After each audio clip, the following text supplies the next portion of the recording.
Olá a todos, sejam bem-vindos a mais uma aula da residência pedagógica. E hoje a nossa aula é sobre classificação e nomenclatura dos seres vivos. Então, primeiramente, a gente tem essa pergunta: por que classificar os seres vivos? Então, basicamente é para organizar os grupos seguindo critérios ou métodos, certo? Então, assim, segundo o Programa Ambiental das Nações Unidas, há cerca de 8,7 milhões de organismos eucariontes. Desses, 86% das espécies terrestres e 91% das oceânicas ainda não foram descobertas, descritas e catalogadas. A taxonomia é a área da biologia que é responsável por descrever, nomear e classificar os seres vivos. Como a gente pode observar aqui, nessa árvore que tem vários organismos vivos, inclusive alguns já extintos, existe uma relação entre eles, certo? E a taxonomia exatamente estuda essas relações de forma a descrever e nomear esses organismos. As primeiras classificações surgiram há muito tempo atrás. Nós temos aqui alguns filósofos naturalistas que deram início a esse formato de classificação. O primeiro deles, nós temos o Aristóteles, na Grécia, que fez uma comparação entre seres vivos e elementos inanimados.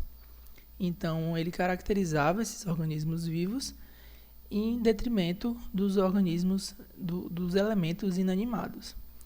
E aí foi estabelecida essa escala da natureza, que é uma organização conforme a complexidade da alma, partindo inicialmente de elementos inanimados como rochas, fogo, e aí partindo então para os organismos vivos, como as plantas, os animais, até chegar nos humanos, nos céus, nos anjos e em Deus. Essa escala aqui, dessa imagem que vocês estão vendo, é exatamente um pouco desse pensamento que se tinha bem linear sobre a classificação dos seres vivos e não vivos naquela época, né? Porém, Aristóteles tinha um pouco dessa classificação, mas era principalmente quanto a essa complexidade da alma do organismo.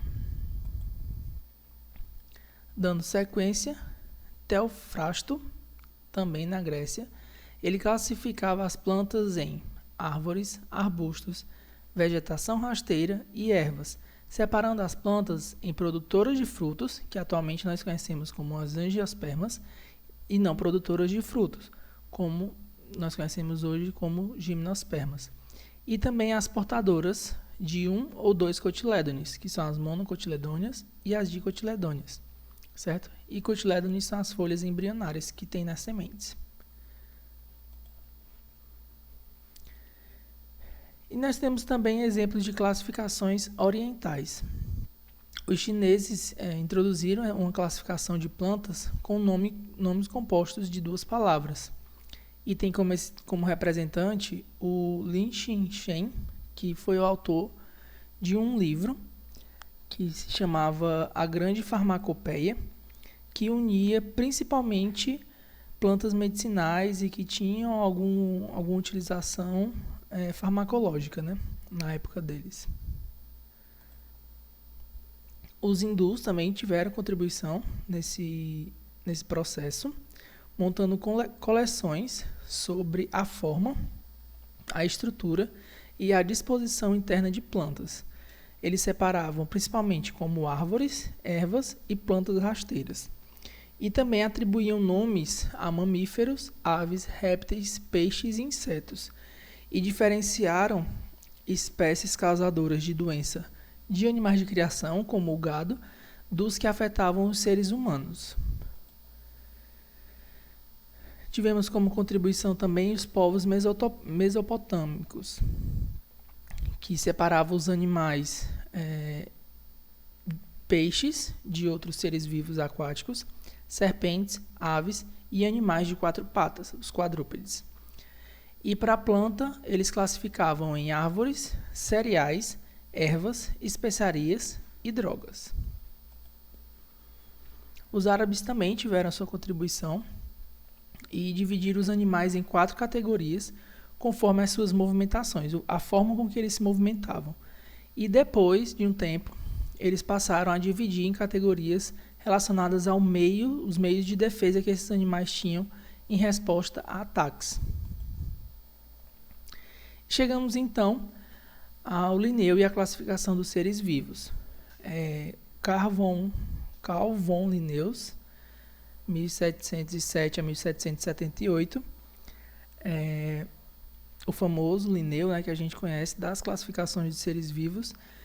Ele publicou em 1735 esse livro, Systema Naturae, Sistema da Natureza, né? E ele dividiu esses organismos, né, na verdade, todo o conhecimento que tinha, dividiu em minerais, plantas e animais. E aí Linneu propôs um sistema de classificação em categorias, como espécie, gênero, ordem, classe e reino. E com base em estruturas visíveis internas e externas dos organismos. A nomenclatura binomial foi proposta nesse livro de Linneu, Species Plantarum, que foi inicialmente voltado para as plantas, mas depois ele foi expandido, incluindo regras para animais e atualmente inclui regras também para micro-organismos. Mas inicialmente esse livro aqui era mais voltado para as plantas mesmo. E ele tinha o objetivo de facilitar o reconhecimento das plantas e criar uma ordem. Ainda não estabelecia relações de parentesco e descendência evolutiva, mas já organizava em algumas formas a escrita científica dos nomes, né? Dos nomes das espécies de plantas. Esse livro ele serviu de base para o atual sistema binomial, em que cada espécie recebe um nome único e composto por 2 palavras. Os nomes são em latim, que é uma língua que tem poucas variações, ela é considerada uma língua morta, então não sofre degradações que as línguas faladas atualmente sofrem durante o tempo, né? Então ela é bem conservada. E os elementos são destacados no texto em itálico, negrito ou sublinhado separadamente. Então, como nós temos aqui no exemplo dessa imagem, nós temos essa espécie de um molusco marinho, o Chichorius spectrum. Nós podemos ver que tem esse primeiro nome, Chichorius, e o segundo, Spectrum. Então, é binomial porque são 2 nomes. E aí, essa primeira palavra, ela é chamada de epíteto genérico, que deve iniciar com letra maiúscula, que faz referência ao gênero. A segunda palavra, o epíteto específico, deve iniciar com letra minúscula, que já faz referência diretamente à espécie. E o nome científico ainda pode ser acompanhado de informações sobre quem descobriu aquela espécie, o local e a data em que ela foi descrita a primeira vez. Então, nesse nosso exemplo aqui, nós temos Rive, que é a pessoa que descobriu, né? E o ano em que a concha foi descrita pela primeira vez. Então, uma escrita científica de um nome, né, consta de 2 nomes, o primeiro referente ao gênero e o segundo referente à espécie, e pode carregar outras informações. Nesse caso, o nome do autor que descreveu e o ano. E aí nós temos que o conceito de espécie foi construído por diversos pensadores. Então, teve o Theodosius Dobzhansky, junto com o Ernest Mayr, que utilizaram de ideias de Charles Darwin para definição do que é espécie, né?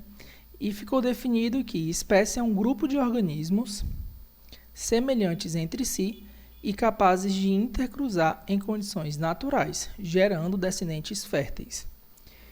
Mas tem um pequeno problema nessa definição, porque para fósseis e organismos de reprodução assexuada, essa definição não se encaixa.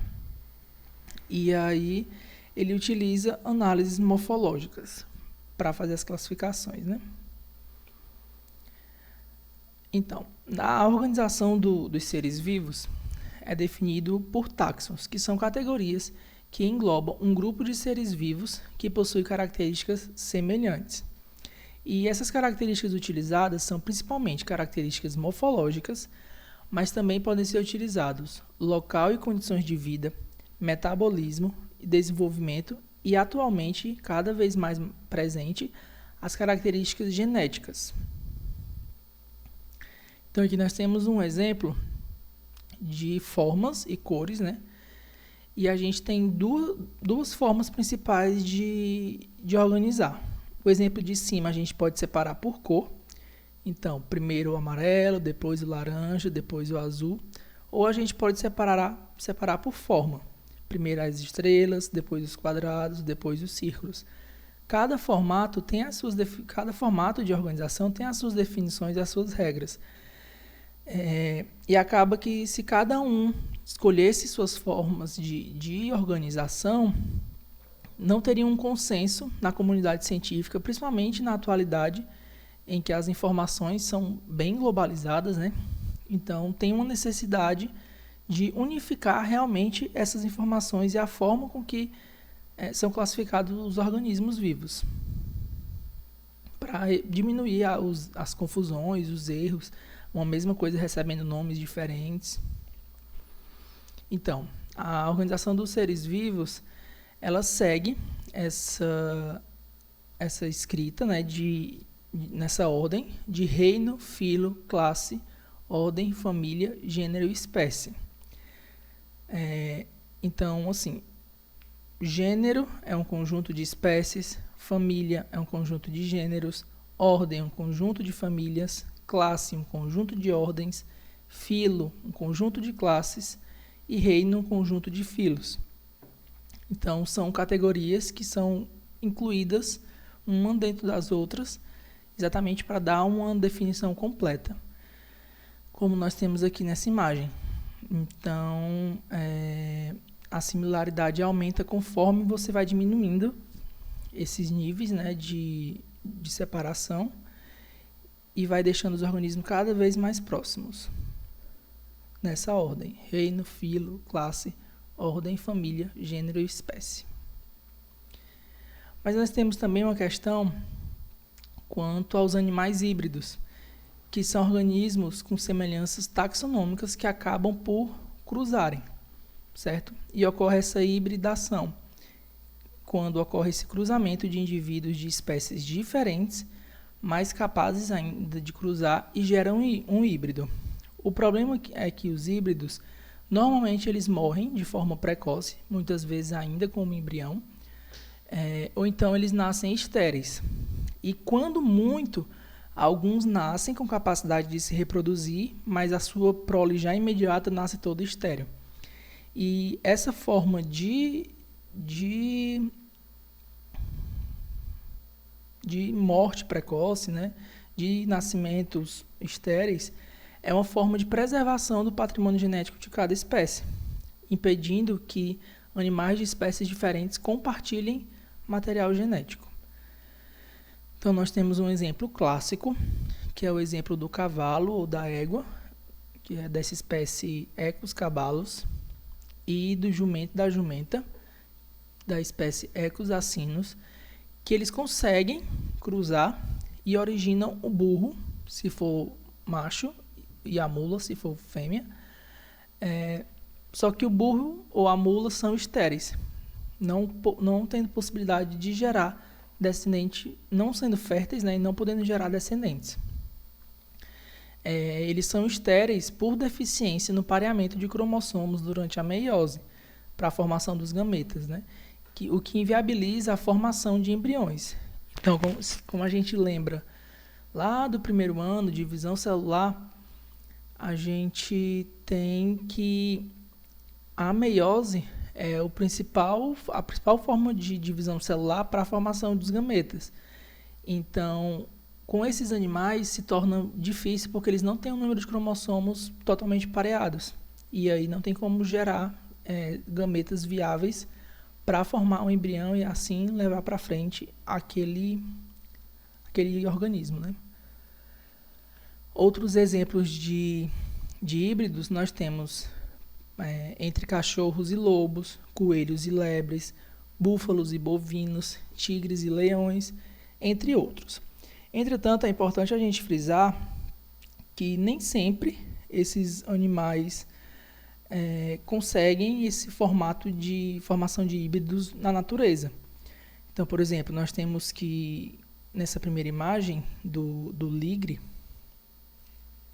que é um leão, é um híbrido entre leão e tigre, que leões e tigres habitam regiões diferentes.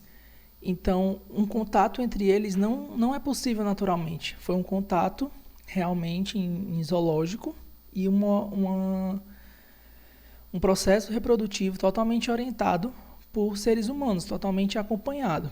Nesse segundo exemplo, nós temos a junção de uma zebra com um burro. E aí nós temos que também naturalmente não ocorreria. E na terceira imagem nós temos a junção de um búfalo com uma vaca, que também não ocorre naturalmente. Então, a maioria desses cruzamentos que geram híbridos assim, que às vezes diverte, são casos curiosos, ocorrem sob a supervisão humana. E muitas vezes a sobrevivência desses animais acabam por ser bastante dependente dessa relação humana.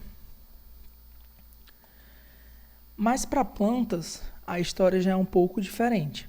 Então, em plantas, essa hibridação é utilizada como forma de melhoramento de características, resultando em híbridos potencialmente melhores, mas muitas vezes dependentes de multiplicação por ramos ou estacas.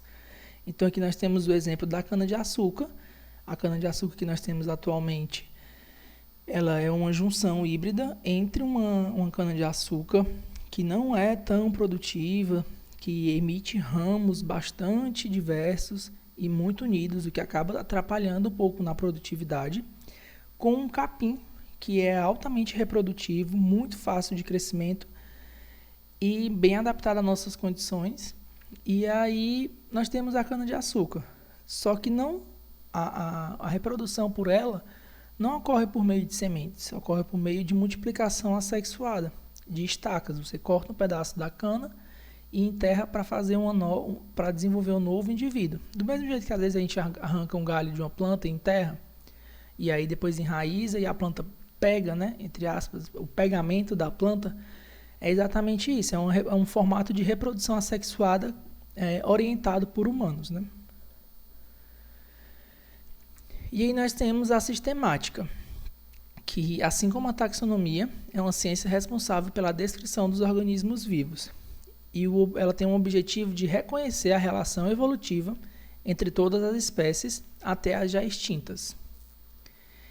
E aí nós temos um auxílio muito forte da parte filogenética na sistemática, que surgiu por meados dos anos 50 e tem como principal nome, né, propulsor desses novos formatos, o Willy Hennig, 1903 a 1976, e ela é bastante ligada à evolução e à diversidade dos seres vivos.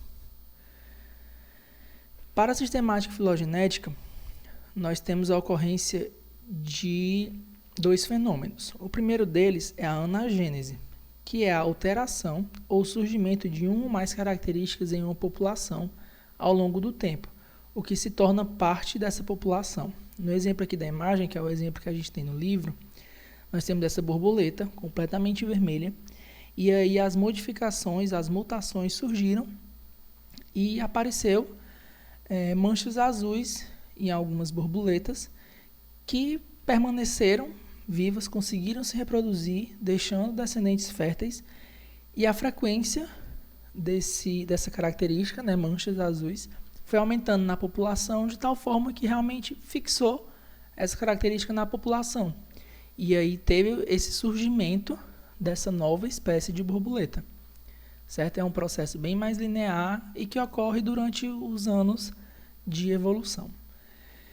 E o outro processo é a cladogênese, que é um processo evolutivo de ruptura de uma população e formação de duas ou mais populações independentes, que não trocam mais material genético entre si.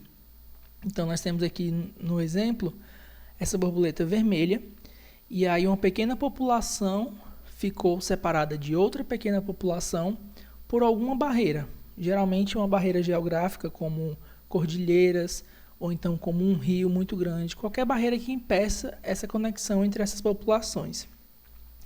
E aí, de um lado, nós temos o aumento da quantidade de borboletas com manchas azuis e do outro, de borboletas com manchas verdes. E aí nós temos que, com o passar do tempo, essas borboletas se diferenciaram tanto que elas não conseguem mais intercruzar. Então, formaram duas espécies diferentes a partir de uma espécie só. E aí nós temos o conceito de cladogramas, que são a apresentação em diagramas de relações de parentesco entre os seres vivos. Então, aqui, como nós podemos observar esse cladograma aqui, nós temos as espécies terminais, né? A, B e C, e cada ponto de conexão entre esses traços, que são os ramos, nós chamamos de nó. E o começo desse cladograma nós chamamos de raiz, onde tem o ancestral comum a todos eles. Então, aqui nessa parte de baixo, onde tem a setinha raiz, é o ancestral comum para os organismos A, B e C. E aí as espécies terminais A, B e C têm essa conexão com esse ancestral comum. E nós temos os grupos irmãos. A é grupo irmão de B e que também é grupo irmão de C. Ainda no conceito de cladogramas, nós temos a definição de grupos monofiléticos e os grupos não monofiléticos. Mono, filéticos, filogenia. Então, nós temos aqui no exemplo da imagem que azul e esse rosa alaranjado são grupos monofiléticos. Por quê? Porque eles incluem todos os organismos finais, certo? E os seus ancestrais comuns. O verde ele é não monofilético. Por quê? Porque ele não compartilha de todos os ramos finais. Por exemplo, nós temos que o azul deveria fazer parte desse grande grupo verde para então se tornar um grupo monofilético. Porém, como no grupo verde não inclui o grupo azul, ele é um grupo não monofilético, que não tem uma origem filogenética, né? E aí nós temos outras propostas de classificações que, conforme a ciência vai andando, novas tecnologias vão surgindo, novos formatos de classificação vão sendo propostos. E aí nós temos essa gradação, né, essa evolução desses formatos de classificação. Inicialmente nós partimos de uma classificação que diferenciava vegetal e animal, os vegetais sendo os organismos autotrófos, que são capazes de produzir o próprio alimento, e os animais, os organismos que são heterotróficos, que precisam ingerir alimentos produzidos por outros. E aí depois nós tivemos a inclusão dos protistas, que são bactérias, algas, fungos e protozoários, com o desenvolvimento do microscópio, que permitiu a visualização desses organismos e o estudo mais aprofundado deles. Seguindo, nós tivemos a inclusão de reinos, né? O reino Monera, que inclui os procariontes, o protoctista, que inclui os protozoários, fungos, algas vermelhas e marrons, o vegetal, que inclui as plantas e as algas verdes, e o animal. Dando sequência com o avanço das tecnologias e das ciências, nós tivemos o auxílio de técnicas de bioquímica e desenvolvimento da microscopia eletrônica, que permitiu dar uma refinada em todas as análises. E aí foi proposto o grupo 5 reinos, que são Monera, protista, fungos, vegetais e animais. E aí, então, foram propostos 3 domínios, o dos eucariotos, das arqueobactérias e das bactérias, a partir de análise de biologia molecular, que é a ciência que estuda as moléculas dos organismos, né? Então, no domínio dos eucariotos, nós temos que ele é formado pelos seres vivos eucariontes, como as algas, protozoários, fungos, animais e vegetais. O domínio das arqueobactérias, que é formado pelos seres vivos unicelulares procariontes, que são as arqueobactérias. Sua parede celular tem composição diferente das eubactérias. e são capazes de suportar condições extremas de temperatura, acidez e salinidade. E o domínio das bactérias, formado por seres vivos unicelulares procariontes, que são as bactérias ou as eubactérias, né? As bactérias verdadeiras. E então passamos para uma proposta de 6 reinos e 2 domínios: procariontes, que incluem as bactérias, e eucariotos, que inclui todos os demais, que são os protoctistas, os fungos, os vegetais, os cromistas, que são organismos específicos produtores de colorações, e os animais. Então nós temos aqui esse ancestral comum, e aí partindo para o reino das bactérias, que tem como exemplo as bactérias e as cianobactérias, os protoctistas, que incluem protozoários e algas, os cromistas, que incluem protozoários, fungos e algas, os vegetais, os fungos e os animais. Então é isso, essa era a nossa aula. Qualquer dúvida, enviem para o nosso formulário de Tira Dúvidas e estamos aqui. Obrigado e até mais.